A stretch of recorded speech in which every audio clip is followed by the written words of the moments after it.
Spiritualism and mediumship is on the change. The vibrations of our forefathers are pushing the teachings and the energy levels to new limits.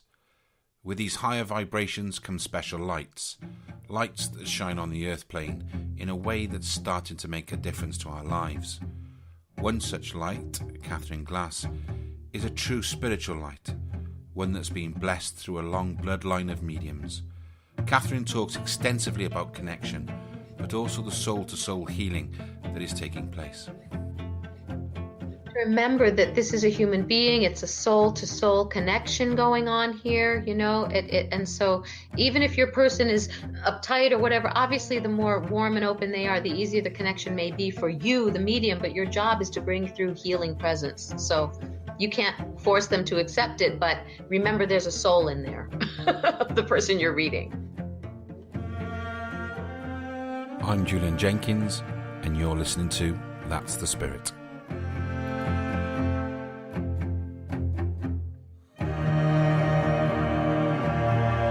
Katherine comes from a lineage of psychic sensitives and healers, born in the cowl, also known as the veil or the hood, which has long been considered a sign of true psychic ability. Katherine's been using her gifts to bring help and healing to others for more than 20 years. She's a graduate of the Barbara Brennan School of Healing and studied under Tony Stockwell at the Arthur Findlay College in Stansted. She's the co-founder of the Healing Essence Centre in Concord, won Best American Psychic in 2013 and hosted the Sixth Sense and Beyond TV show. I posed the question, when did Spirit announce their arrival? Well, it's kind of a dual thing because Spirit came to me clearly as a medium in a conscious way much later when I was older, but actually as a child, I was extremely intuitive and psychic, and I know that because my mother told me so, literally. I was born from a lineage of transcendentalists, Ralph Waldo Emerson. I'm in that line, and I think my soul chose wisely in this life to come into a family circle that was not freaked out by the fact that there were, spiritual gifts. So it was never poo-pooed or shut out of me. I grew up around tarot cards and Ouija boards and astrology and truth seeking, and my grandparents were theosophists and transcendentalists. So it was common in my home to have, phenomenon be discussed or mentioned or just taken for granted. So when my mother saw symptoms in me as a very young child, for example, she would read to me and I would say, "Oh, mommy, I know what's going to happen." And I would, verbatim tell her the next 2 pages what takes place. And, "Oh, you're psychic," And so that just continued as I got older. And then tragically, when I was 6, my sister passed away. She was 17 and she was older than me, obviously 12 years. And she died very quickly and suddenly from an illness. And I think the veil really opened then. And also I found out many years later that my mom's mom, my grandmother Gertrude, was also a medium and a healer, hands-on healer, but not practicing. Like, she didn't have a profession. But my mother used to beg her to do the Ouija board with her. And she would say, "Oh, but I already know what they're going to say." Like, it wasn't fun for her. It wasn't a cool thing, entertaining wise. It was a serious, deep spiritual path for her to commune with the spirit realm. So as I grew older, having had that loss of my sister, I think that something just stayed connected for me. And I can remember being very little saying, "I don't want to see a spirit. I don't ever want to see a spirit." So I shut it down somehow consciously, because unlike many of my colleagues, Julian, other mediums that I've met along my journey here, they often have stories that are really cool and like spectacular. Like, I can remember being 2 years old in the crib and faces and spirits coming to me, and I didn't know how to shut it off. And I see people walking around people, and I never had any of that. I was just always extremely psychic and intuitive. Could read people without even knowing I was reading them. I would be predicting things, didn't know they were predictions, until much later in my 20s, when I decided to become a massage therapist and get my hands on people. And that's when it blew open very strongly. And I was very, very attracted to the healing arts. And I left theater and performing arts, and which I was living in New York for at the time. And I moved to California, and I trained to be a healer. And that's when spirit was ready for me to be ready to stop being afraid of the astral realm and to really open my heart and mind to my gifts. And so I did that, and it was very consecutive and methodical. I became a hands-on massage person, and then I became an energy healer, and I trained for several years at Brennan.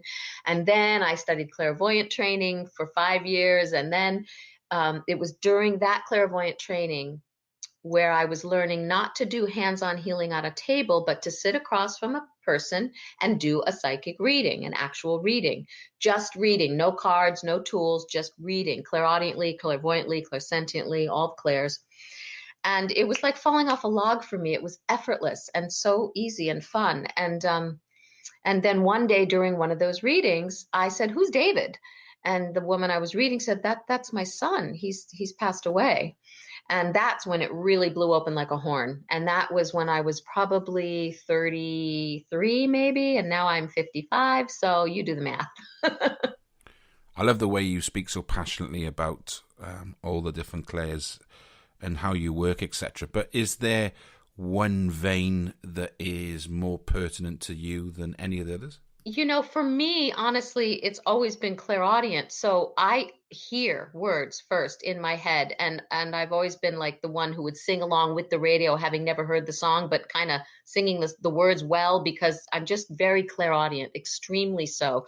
So for me, I would sit in the way the techniques we were taught, for example, you know, sitting with your feet flat on the floor, closing your eyes, lining up your spine, connecting to your chakras, your energy field, and becoming aware of your energy lifting and coming up, up, up, and very much around the crown. We would visualize, this was in Brennan School. This is the first time I learned to sort of channel and open that part consciously.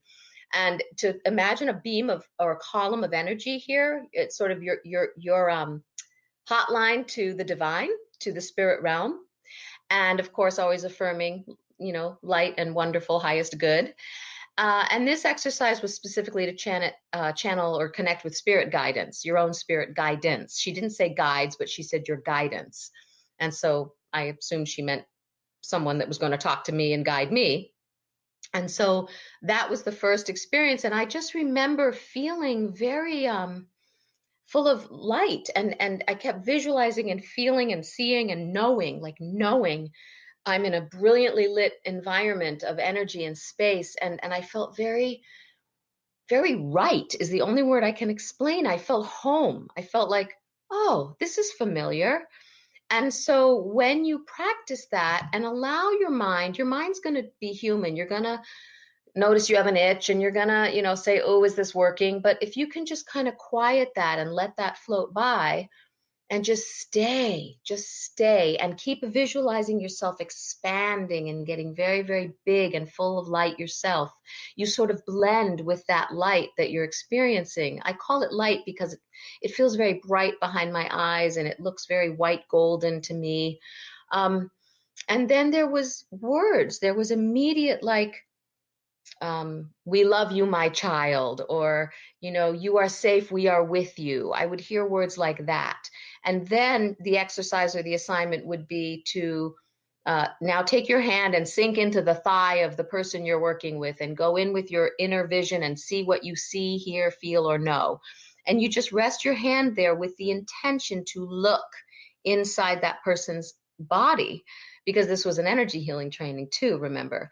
But I was seeing a skiing accident and this person broke their femur or whatever that bone is called. And I was seeing a dirt road and a truck. So I was getting all this information. So when you go in and you get still and you stay lifted because your vessel needs to be aligned, you can really connect and just trust. It's really an act of surrender and faith, I think.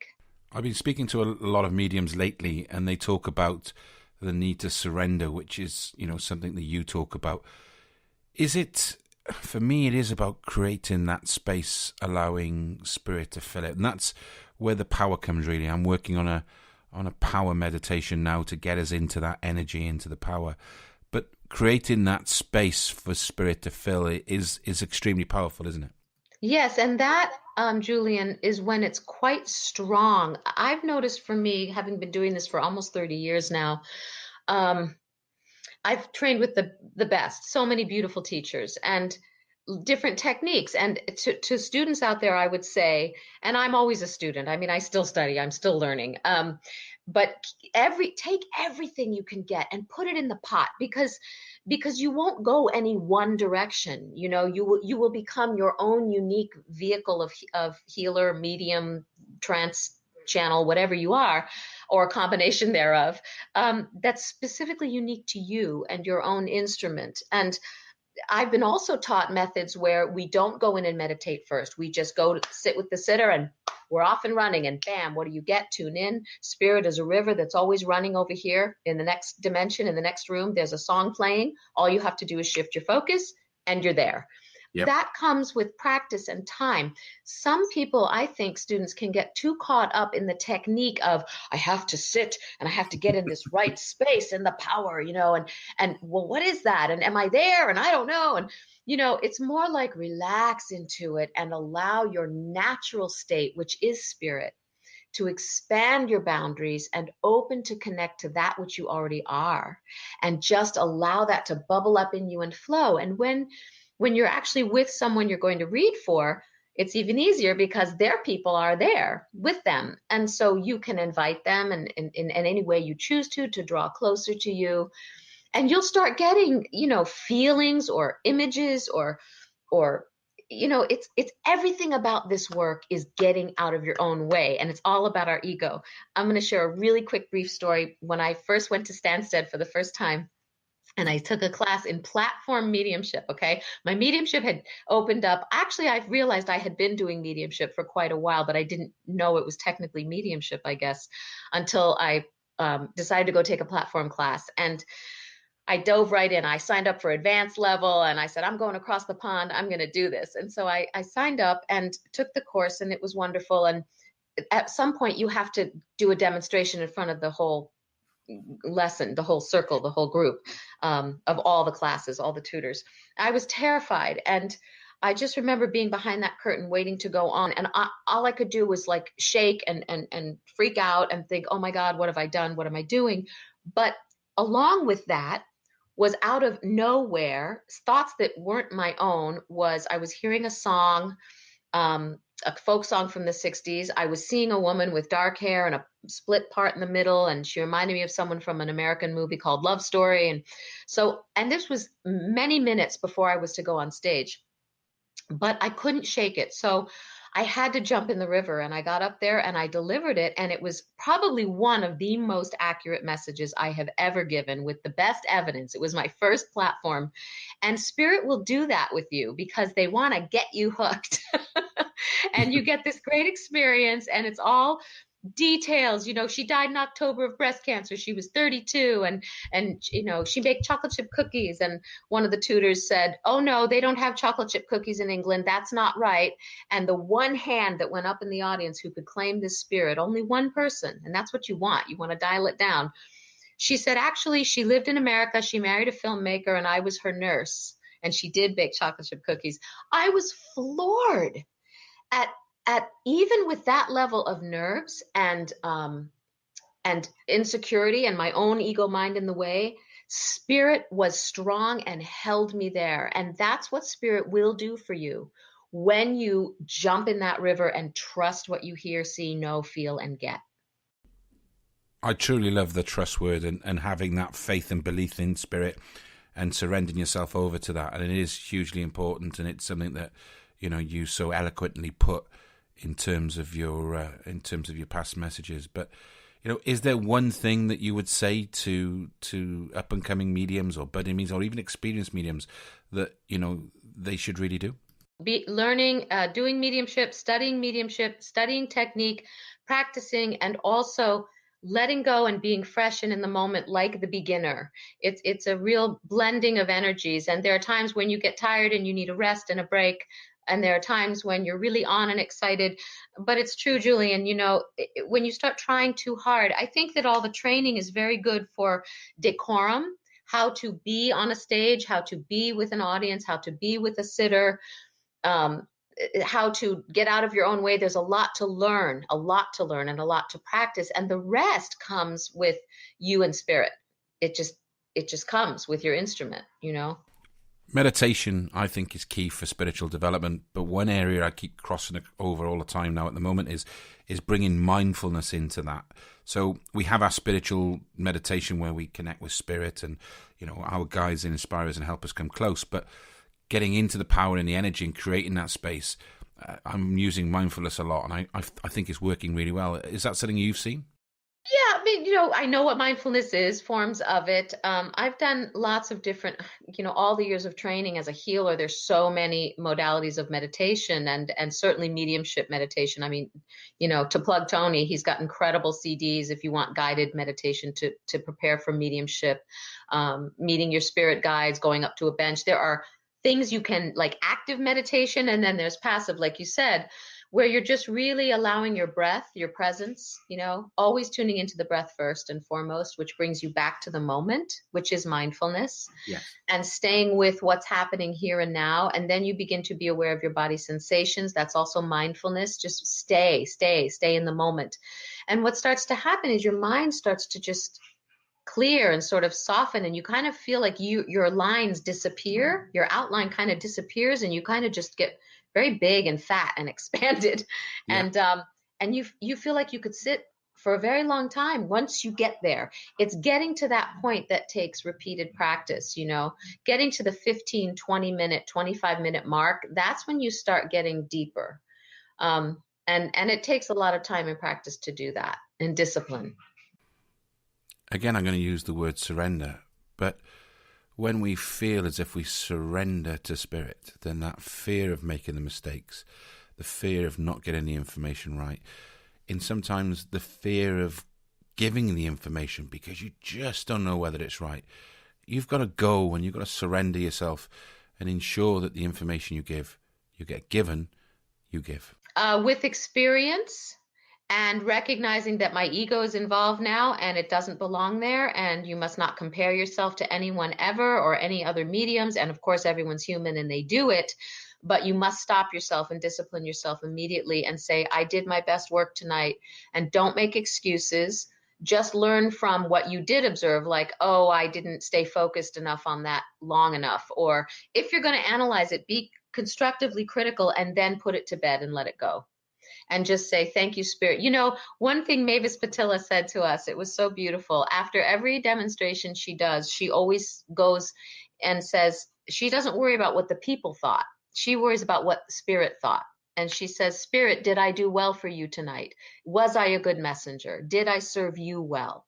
And remember, your job is to get their words and thoughts across to the people you're reading for and bring healing for that connection. So worrying less about the egos in the audience, the human incarnated brains, and more about how you're serving spirit. And that right there will help you stay connected to the true force of the energy, and that will keep your mediumship more pure.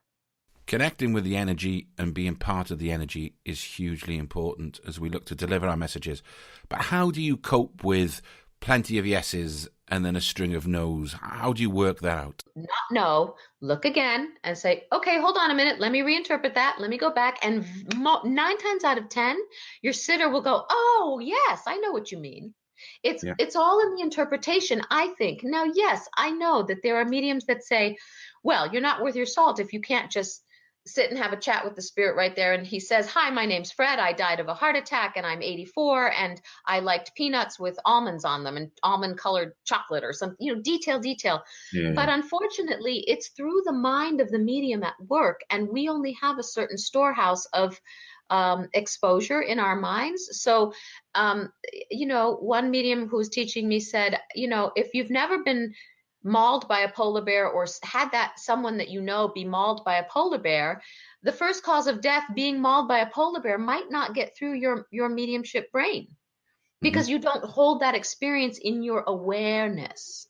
So sorry, my dog's barking. So you have to cut yourself a break and give yourself the no as you know, stop looking at the yes as the goodies and see the no as the good part of the meat of being a medium, a good medium. Then you're not afraid of them anymore.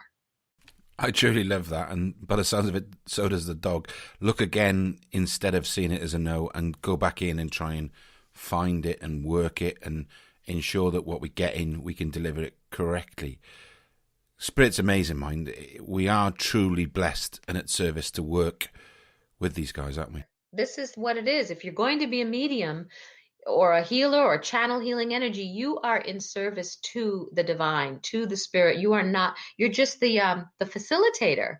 You are not you're not doing it. It's not you're the extension cord. You're the middleman. And the more you stay with that, I'll give you an example right here from today. I just did a reading for a lady, and who sadly lost her son, and there was a situation, and I was hearing a particular word of a particular substance, and I edited it. I said, "Oh no, it wouldn't have been that. He didn't. That doesn't fit." And sure enough, after the reading was over and we were talking about the situation, which I got the gist of, but there was this one detail that I neglected to mention, and she said the name of that substance. And I was like, oh man, I knew it. He told me, but I cut him off. I edited it.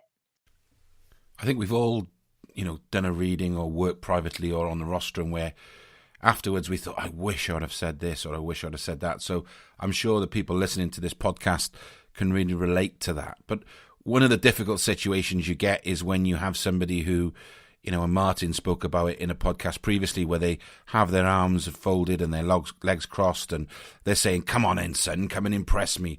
And they're very closed to it all. You wonder sometimes why they're there. But how do you personally deal with that? I don't focus on them. I don't even look at them. I will look off and fix my gaze and stay with spirit and ramble off what I'm getting. And whether he shows or admits it or not, usually those people don't come alone by themselves. They're usually with someone, and that someone will say, yes, you do. Yes, she is. That's right. And they can't deny that this connection is happening. Whether they admit it to you or not during the demonstration, that's not your business. That's up to them.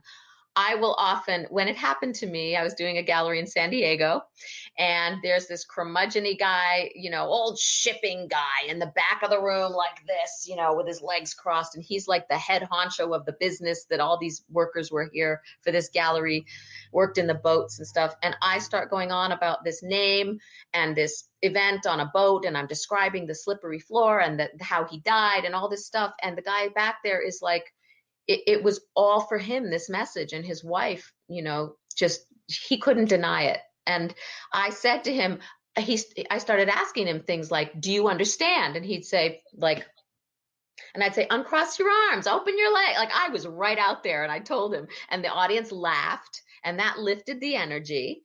And then he kind of felt in the spotlight because everyone was laughing. So there are times you have to feel it. Like, is it appropriate to point this out and kind of make levity of it? Or I will say at the beginning of every gallery, I will say, how many here are skeptics?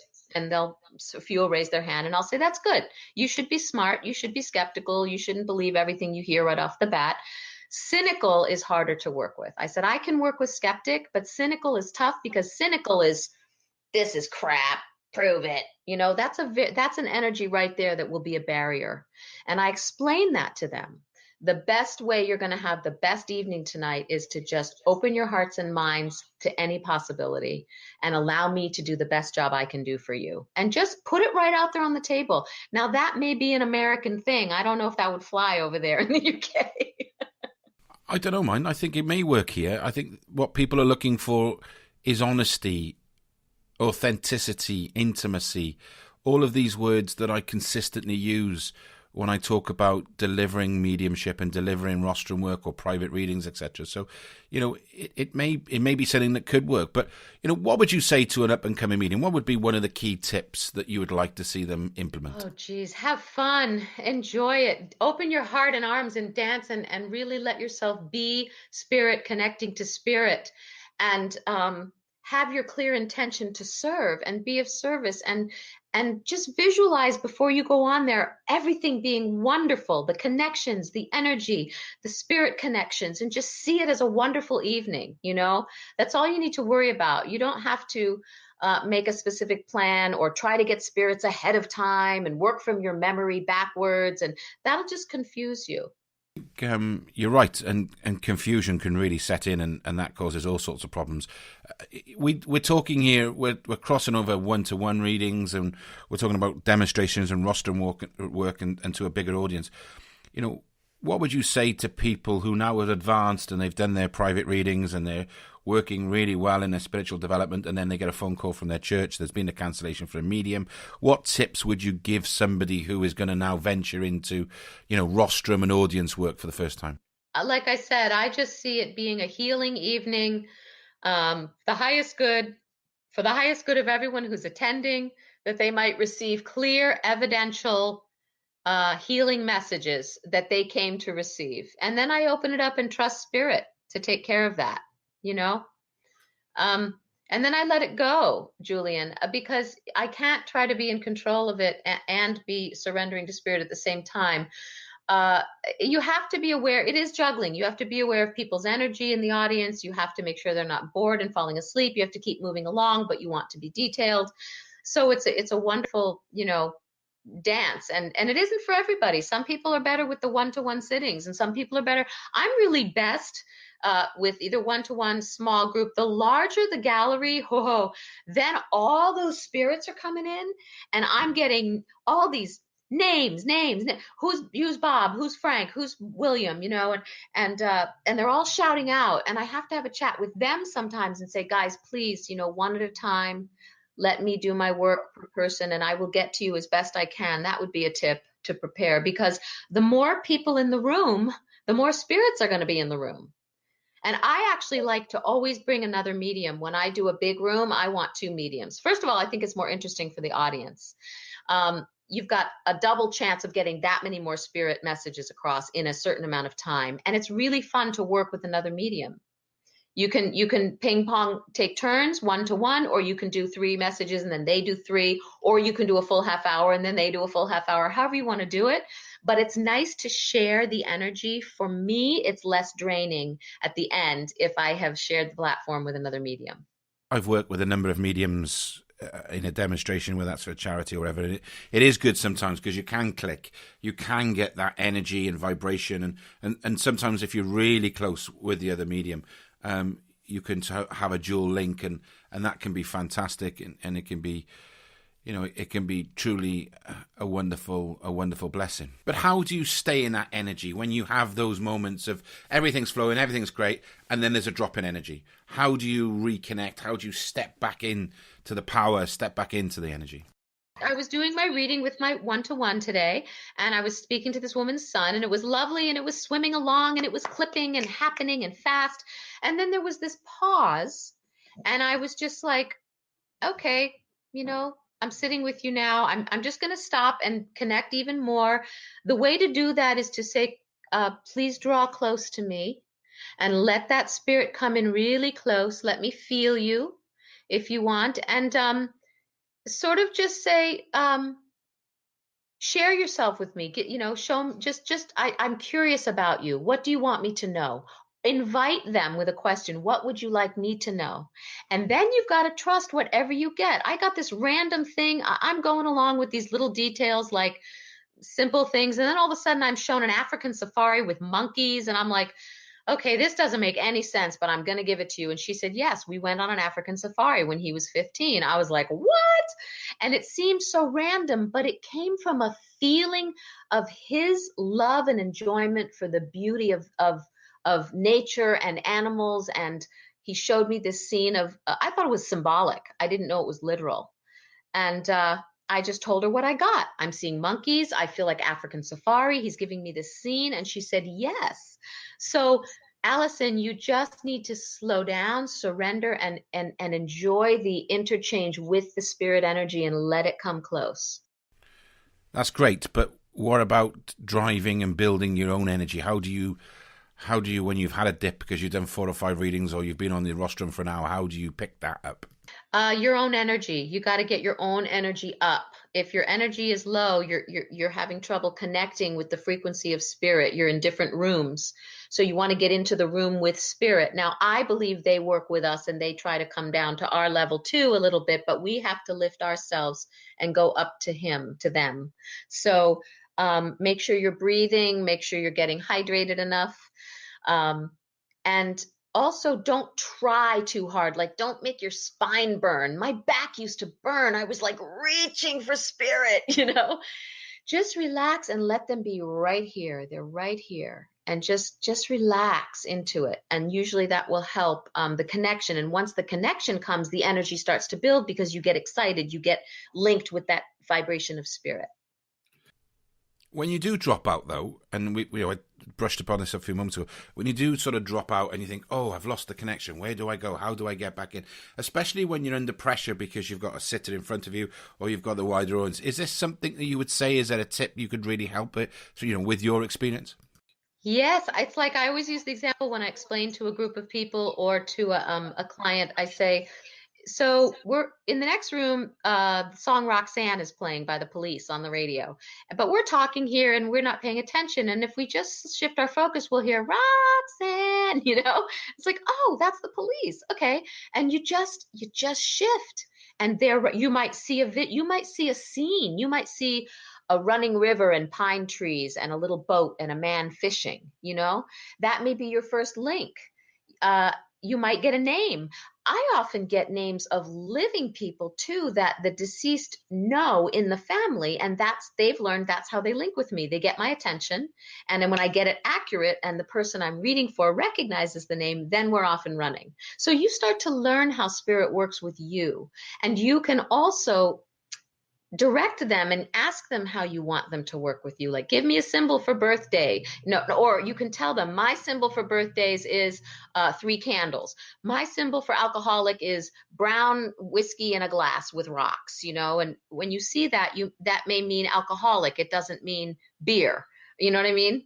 So you have to make your own language with the spirit. We touched across it a little bit earlier where we talked about sometimes we don't do things in the because of fear, if you like, but also that fear is fueled by the judgment. We want to be judged, but we want to be judged in a good light. How do you deal with the judgment aspect? Still to this day, I get anxious a little bit. I get nervous. I get afraid. Sometimes I don't want to do it because I think I'm going to mess up and be judged. The biggest thing we're all afraid of is judgment, is being judged. And one way to nip that in the bud is before every event, you can say, look, guys, I'm here to serve you and do my best. And the more, like I said, the more willing and open you can be to support me, the more confident I'm going to be to do the work. I'm just right out there with it. Now, maybe that's not proper, but I got over the thing of I'm up here to prove to you, because that just put me in too much stress. How do you deal as well? Because sometimes when we have a spirit come close and we want that intimacy, we want that